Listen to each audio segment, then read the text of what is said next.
Delivery के बाद सिर दर्द होना, हेडेक होना बहुत ही कॉमन है। खास करके सिजेरियन डिलीवरी के बाद ये ज़्यादा देखा जाता है। तो आज इस वीडियो में हम बात करने वाले हैं कि डिलीवरी के बाद सिर दर्द होने के पीछे रीज़न क्या हो सकते हैं, इसको हम कैसे ठीक कर सकते हैं एंड किस सिचुएशन में हमें तुरंत से डॉक्टर को कंसल्ट करना है। So hello everyone and welcome back to Bhavika's motherhood journal. Caesarean delivery के बाद हेडेक बहुत ही कॉमन है। एक तो इसके पीछे रीज़न ये भी हो सकता है कि सिजेरियन डिलीवरी में जो आपको स्पाइनल एनेस्थेसिया दिया जाता है तो उसकी वजह से आपको स्पाइनल हेडेक हो सकता है। सिजेरियन डिलीवरी के 2-3 दिन तक तो आप हॉस्पिटल में रहोगे तो आपको ड्रिप्स दिए जाएंगे जिसकी वजह से आपकी बॉडी हाइड्रेटेड रहेगी।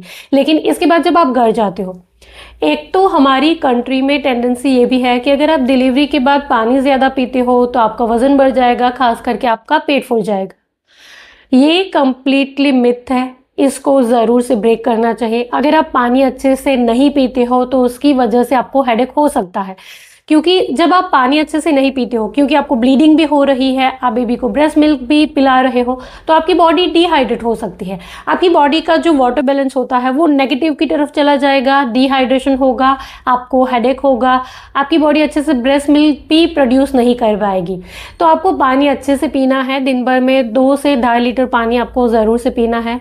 लिक्विड डाइट ज़्यादा ले। इसके अलावा आप इलेक्ट्रोलाइट ड्रिंक्स का भी यूज़ कर सकते हैं। तो अगर आपकी बॉडी हाइड्रेटेड रहेगी तो आपको हेडेक नहीं होगा। दूसरा रीज़न हो सकता है स्ट्रेस। पोस्टपार्टम पीरियड में स्ट्रेस बहुत ही कॉमन है, क्योंकि हमारी प्रायोरिटीज़ चेंज हो रही है, पूरा ध्यान हम बेबी के ऊपर दे रहे हैं, हमारे काम बंद हो जाते हैं, हम एक रूम के अंदर बंद हो जाते हैं, पेन होता है और भी बहुत सारी चीज़ें होती है जिसकी वजह से हमें स्ट्रेस होता है एंड स्ट्रेस की वजह से हेडेक होता है। तो अगर खास करके आपके सर का ये जो आगे वाला हिस्सा है ये अगर पेन कर रहा है तो ये स्ट्रेस की वजह से है। इसका सिंपल सल्यूशन है, आपको पानी अच्छे से पीना है एंड आपको घर वालों की हेल्प लेनी है।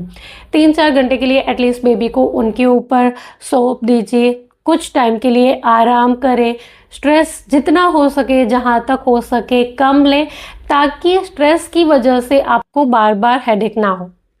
तीसरा रीज़न होता है नींद पूरी ना होना। डिलीवरी के बाद ये भी बहुत ही कॉमन है, क्योंकि कुछ बच्चे रात भर जगते हैं, दिन होते ही वो सो जाते हैं, तो दिन में और भी कुछ काम होते हैं मदर को, तो वो नहीं सो पाती है। तो फिर अगर नींद पूरी नहीं होती है तो उसकी वजह से भी हेडेक होगा। तो आपको 24 घंटे में से एटलीस्ट 8 से 10 घंटे की नींद ज़रूर से लेनी चाहिए। अगर बेबी दिन में सो रहा है तो अगेन घर वालों की हेल्प लेकर के थोड़े से टाइम के लिए बेबी को उनके ऊपर सौंप करके आराम कर लीजिए, सो जाइए। अगर आपकी नींद पूरी हो जाएगी तो भी आपको बार बार हेडेक नहीं होगा। तीसरा रीज़न हो सकता है माइग्रेन।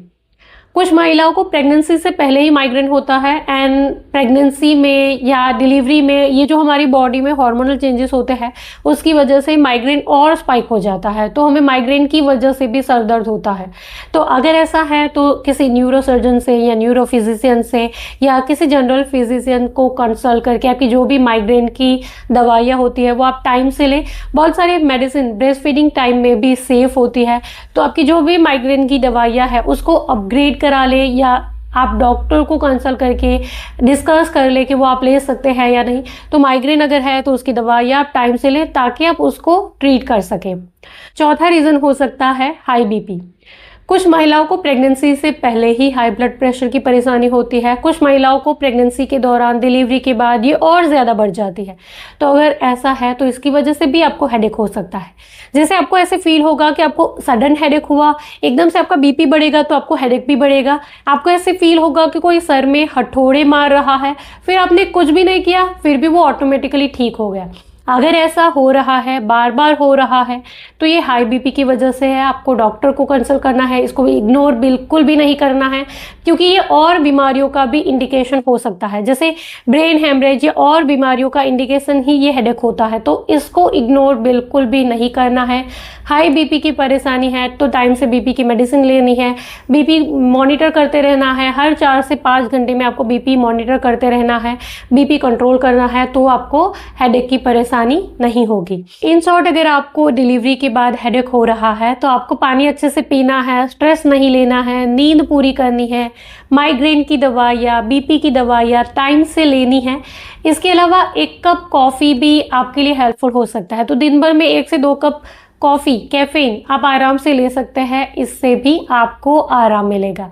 लेकिन इसके अलावा हेडेक अगर आपको कंटिन्यूसली डेली हो रहा है, आपको आंखों के सामने जैसे अंधेरा सा छा रहा है, या खास करके सर के पीछे का हिस्सा आपको पेन कर रहा है, आपको ऐसे लग रहा है कि आपको फिट्स भी आ सकते हैं, आपको चक्कर आ रहे हैं, तो इस सिचुएशन को भी इग्नोर बिल्कुल भी नहीं करना है। आपको तुरंत से डॉक्टर को कंसल्ट ज़रूर से करना है। So this is all for today. I hope कि मेरा ये वीडियो आपके लिए ज़रूर से यूज़फुल रहा होगा। अगर इस वीडियो से आपकी कोई भी मदद हुई है, वीडियो अगर आपके लिए यूज़फुल था, तो इस वीडियो को लाइक और शेयर ज़रूर करिएगा। चैनल पर नए हो तो सब्सक्राइब कर लीजिए ऐसे ही और वीडियोज़ के लिए। इसके अलावा और कुछ अगर आप मुझसे पूछना चाहते हो, कुछ बताना चाहते हो, तो आप मुझे नीचे कमेंट बॉक्स में ज़रूर से लिख सकते हो। Thank you for watching this video. Bye bye.